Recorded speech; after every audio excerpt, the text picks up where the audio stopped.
E na véspera de Natal, uma jovem de 26 anos foi baleada na cabeça durante uma operação da Polícia Rodoviária Federal no Rio de Janeiro. Juliana Leite Rangel trafegava com a família pela rodovia Washington Luiz, na altura de Duque de Caxias, quando teve o carro atingido por disparos da PRF.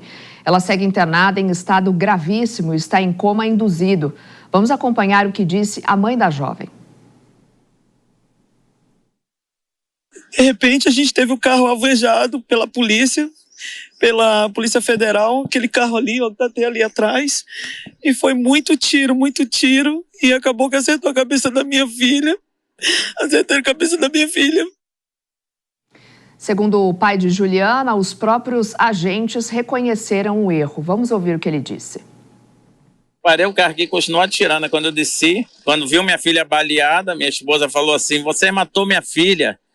Aí ele pegou e falou assim... Aí um policial falou assim para os outros: "Meu Deus, eu fiz merda". Pois é, bom, a Juliana entrou para a lista de tragédias desastrosas por abordagens ali, né, de integrantes da PRF. A gente lembra até que, se não me engano, em setembro do ano passado, foi no finalzinho do ano de 2023 também, 3 policiais rodoviários se tornaram réus pela morte de uma garotinha de 3 anos, também numa outra abordagem policial. E aí, Pepe? Triste, imagens tristes, né, que estão cada vez mais normais, infelizmente. E aí você vê que o problema não é polícia de determinado estado, né, São Paulo, Bahia, a própria Polícia Federal, né, também tem os seus problemas, né. Infelizmente, essa polícia em geral, Polícia Federal, Polícia dos Estados, né, ela é treinada para primeiro atirar e depois perguntar o que está acontecendo, né. Por isso que o Brasil tem um problema de nível de letalidade policial muito elevado, né? A violência policial é um problema no Brasil. Nós temos que realmente olhar para esse problema e tentar achar uma solução para resolver definitivamente, para que casos como esse não aconteçam nunca mais, né? Não dá para a gente normalizar, não dá para a gente aceitar. Isso foi véspera de Natal. A família estava indo celebrar a noite de Natal com a sua família, né? E olha o que aconteceu. Olha que Natal, olha que final de ano completamente ruim, péssimo que essa família vai atravessar. Não dá para aceitar esse tipo de postura da polícia, seja estadual, seja federal. E nós temos que realmente, de fato, entender qual que é a causa do problema. No meu modo de ver, a causa do problema, infelizmente, é que a polícia está treinada para combater, né? Não está treinada para proteger a sociedade, para proteger os cidadãos, né? O próprio diretor geral da PRF diz que os policiais, eles têm acesso a armamento, fuzil, pistola semiautomática, e que eles são treinados para usar esse tipo de armamento. Mas até que ponto, né? Qual é o limite dessa força policial? Qual que é o limite, né? Na minha modo de ver, é falta de treinamento mesmo. Eu não sei o que levou a Polícia Federal, a Rodoviária Federal, a fazer esse tipo de procedimento, né? Porque eram famílias, né, que estavam no carro, né?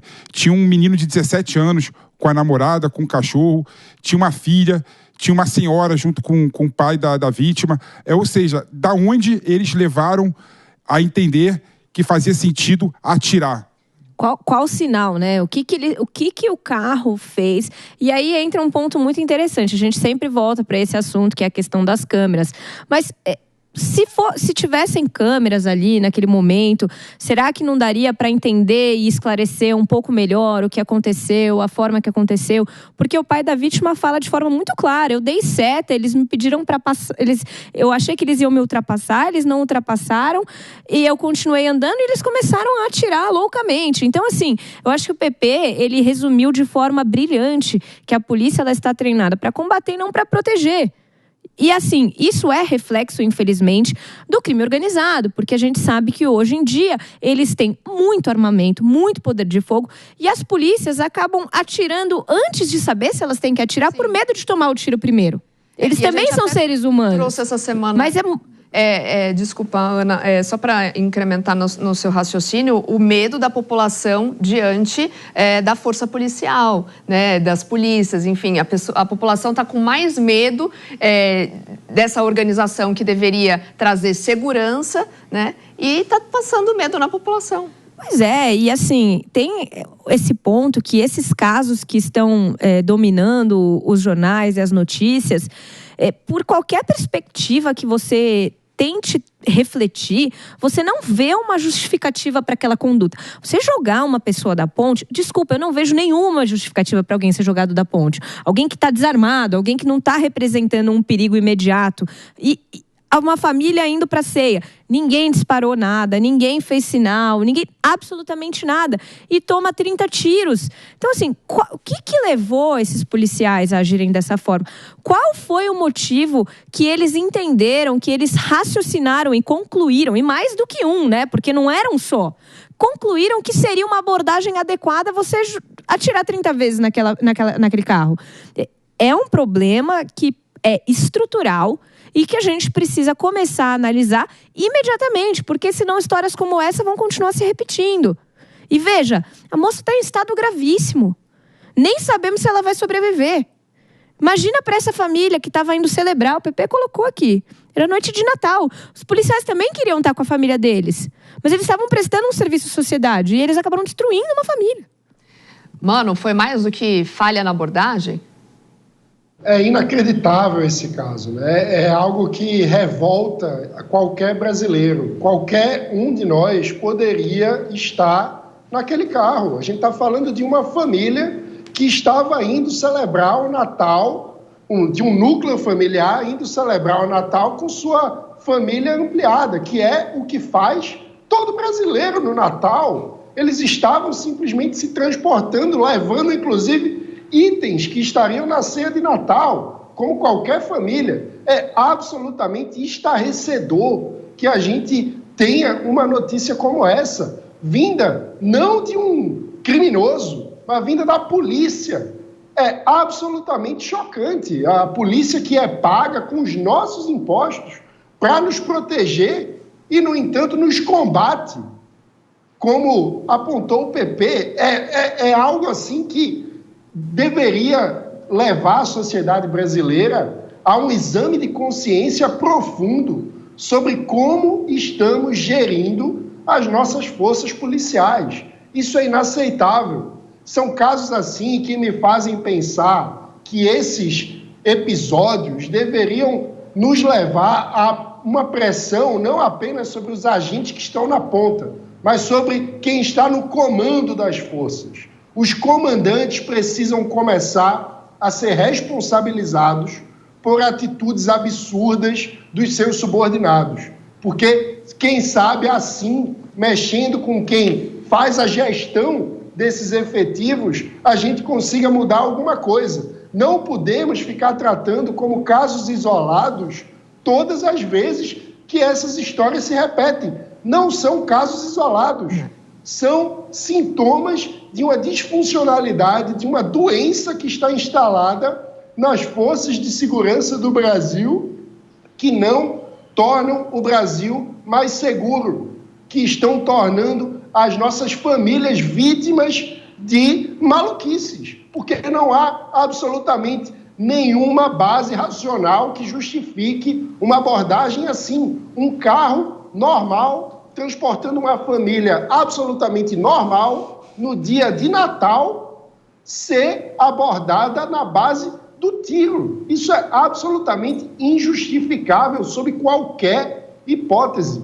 Não há qualquer hipótese que justifique uma abordagem como essa. Essa semana a gente lembra, né, o presidente Lula assinou e publicou um decreto, né, junto com o ministro da Justiça, Ricardo Lewandowski, que estabelece novas diretrizes para o uso da força policial e, com mais esse caso, também a gente esbarra na PEC da segurança pública, né, que é aquela proposta também do Ministério da Justiça para ter ali um plano para criar força policial ostensiva, e há, de fato, essa necessidade de controle da atuação dos policiais? Soraya, existe, mas eu acho que é difícil da gente ver algo concreto acontecer. Porque se a gente pegar um pouquinho o nosso passado recente, aquele caso daquele músico que também foi baleado não sei quantas vezes por um policial, não sei se vocês vão se lembrar, também numa blitz, e ele morreu. Recentemente, me parece que até reduziram a condenação daqueles policiais envolvidos. Então, este tipo de caso extraordinário, nem tão extraordinário assim, que tem acontecido, parece não ter feito nada dentro das corporações para evitar que novos casos aconteçam, né? Não parece que houve um efetivo treinamento, uma conversa com as forças para, olha, essa abordagem não pode ser dessa forma, você não pode... Tudo bem que a gente está falando o básico, nossa, você não pode sair atirando. Não precisava ter um treinamento específico para falar isso, mas pelo que a gente tem visto, precisa. E, olha, a PEC da segurança, novas diretrizes, mas isso está sendo executado, isso está sendo implementado e fiscalizado. Então, quando vocês colocam que a gente precisa começar a responsabilizar os comandantes, eu concordo integralmente, porque a gente não vê qualquer ação para impedir que novos casos aconteçam estar sendo tomada. Esses casos de letalidade policial estão sendo mais agora divulgados pelas redes sociais, ou esses sempre aconteceu e estavam sendo omitidos ali porque não tinha tanta divulgação, e aí agora com o acesso, né, à internet, esse caso do policial que jogou o outro homem da ponte, né, a gente conseguiu ver porque alguém foi lá e filmou com o celular, estava passando e filmou. O que vocês acham?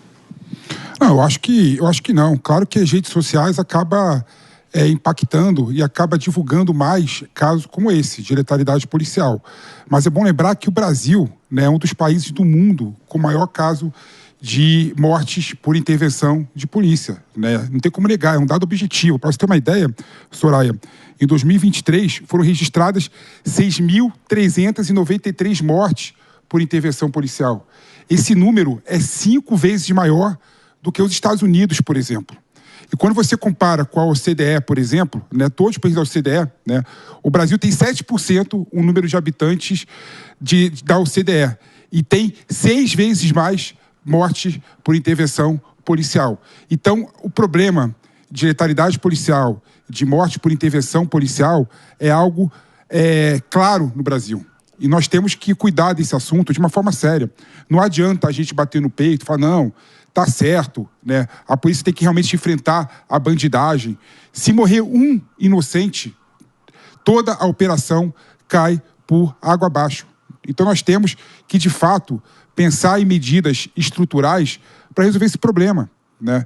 Claro que a questão da violência policial, a questão da segurança pública, não é uma questão somente de enfrentamento.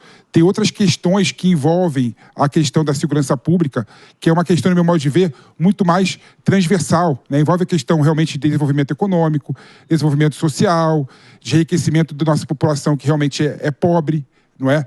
Tem outras pautas e outras agendas necessárias que tem que caminhar junto com a pauta da segurança pública e a pauta da polícia como organização e como braço armado do Estado. Se a gente não resolver todas essas questões, não é?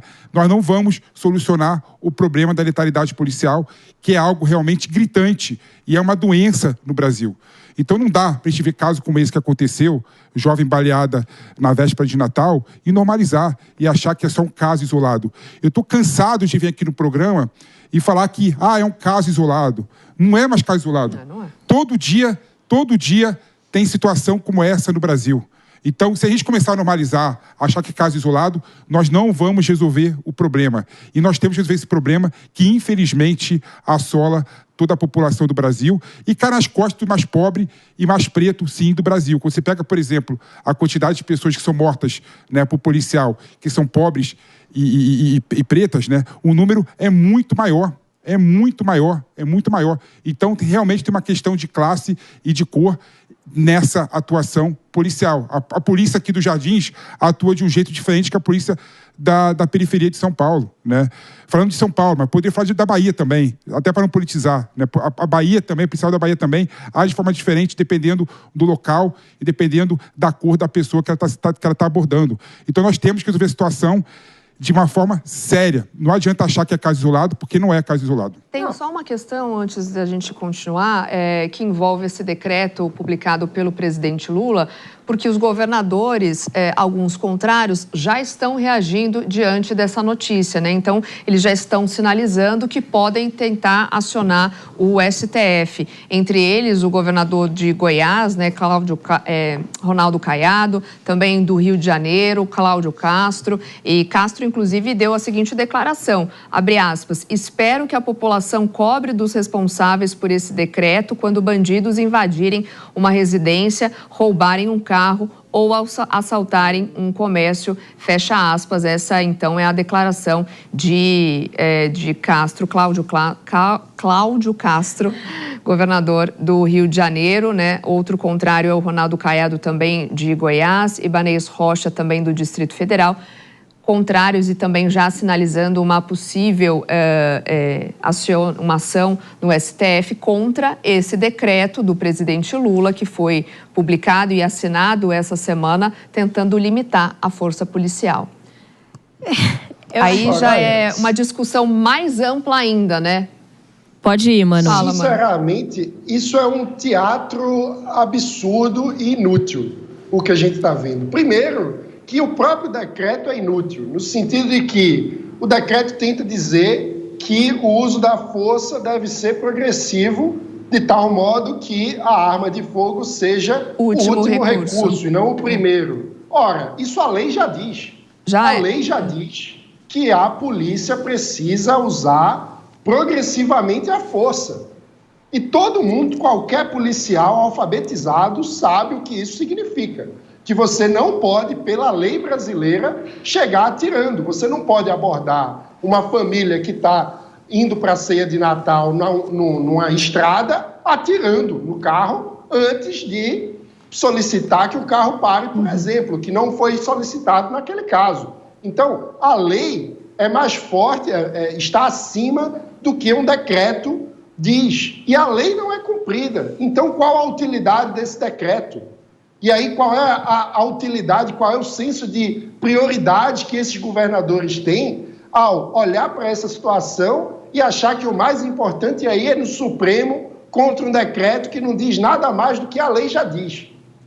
Eu acho revoltante essa situação, porque diante desses casos em que vemos as forças de segurança combatendo a sociedade no lugar de protegendo, a gente vê um diversionismo, uma perda de tempo, tanto na abordagem do governo federal como na resposta dos governadores de oposição. O Ronaldo Caiado, governador de Goiás, chegou a dizer que esse decreto seria uma chantagem explícita e afirmou que não vai segui-lo, garantiu que vai manter a Polícia de Segurança Pública em vigor no Estado e critica o que ele considera uma tentativa de centralização do governo federal.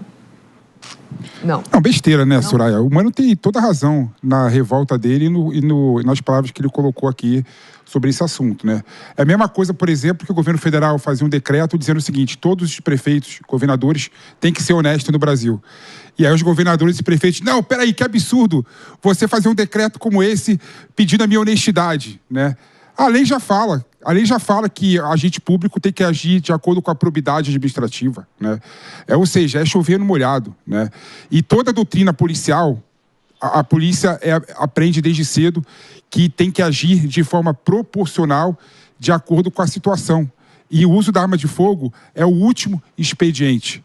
Então, naturalmente, toda a doutrina policial já age dessa forma. Então, o Caiado batendo no peito e falar que não vai cumprir o decreto, como assim ele vai cumprir o decreto? Ele é a favor, então, da polícia do seu estado agir atirando primeiro, independente da situação? Não entendi esse ponto do Caiado. Claramente, há uma questão de politização da segurança pública no Brasil. Infelizmente, a gente só vai andar para frente se os governadores dos estados, os prefeitos dos municípios e o presidente da República agirem de forma conjunta e uníssona. A forma prevista na Constituição Federal, que o Estado é o responsável pela segurança pública de forma direta e com uma única força, já não resolve mais o problema. A gente está vendo claramente que a questão da criminalidade é transestadual, é transnacional. Então, se não tiver uma política eficiente que permite que os estados agem de forma conjunta para resolver a situação junto com a União Federal, nós não vamos resolver o problema da segurança pública. Esse decreto, na meu modo de ver, ele é ineficiente, não é? Mas não é inadequado, né? É ineficiente porque a lei já prevê a possibilidade da polícia atuar de forma proporcional e usar a arma de fogo em último caso. Mas é algo que tem que ser falado abertamente, tendo em vista a situação que a gente vê no Brasil de violência policial pelo uso da força excessiva. Eu só queria destacar o quão revelador é essa situação para o que a gente está vivendo na segurança pública brasileira.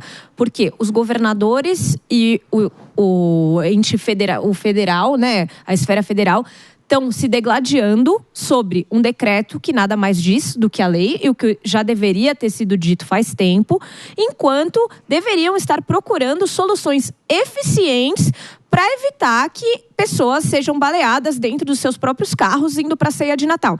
Então, veja, eles estão discutindo, gastando nosso dinheiro, o tempo que eles deveriam estar gastando, procurando uma solução efetiva por uma briga de ego, uma briga de poder que leva ninguém a lugar nenhum. O PP colocou aqui, é chover no molhado. Isso é o básico, é o lógico. É óbvio que ninguém deveria utilizar uma arma de fogo antes de tentar pedir para a pessoa parar, de tentar render a pessoa sem a utilização desse tipo de arma. Então, assim, vamos parar para pensar em algo que efetivamente faça com que se evite pessoas serem baleadas no meio da rua. Não é a primeira e não é a segunda vez. Portanto, vamos tentar, para mudar um pouquinho, olhar realmente para a sociedade, não para o próprio ego, para quem tem mais poder ou quem tem menos poder. Deixa o STF para lá, que ele não tem nada a ver com isso, e tentar resolver de maneira eficiente essa questão.